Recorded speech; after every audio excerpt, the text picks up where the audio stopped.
Herzlich willkommen im Naturparadies in Hamburg-Sinsdorf. Schau dir das mal an, Max. Schwimmteich mit richtig Wassertiefe. Hier dieser große Pavillon. Wir haben Grillplatz. Wir haben hier noch außen nutzbare Flächen und Häuschen. Also das ist was ganz Tolles. Ich Na, bin der richtig Florian. begeistert. 3, 2, 1.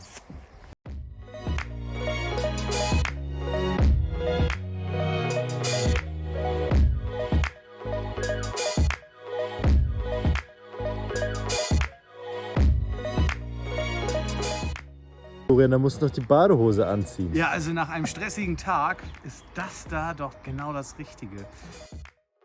Und auch hier drin gibt es richtig viele tolle Details zu entdecken, wie zum Beispiel diese wunderschöne Tür. Was es damit auf sich hat, erzählen wir euch gerne vor Ort.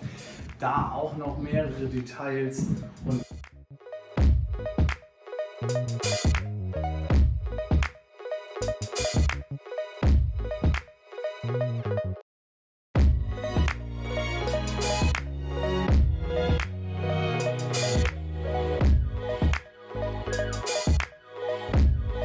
hier wachsen sogar überall diese leckeren Walderdbeeren. Ist das nicht genial?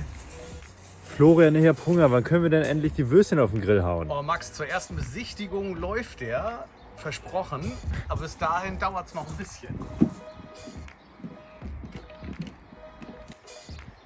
Ich sehe ihn da schon reinfallen.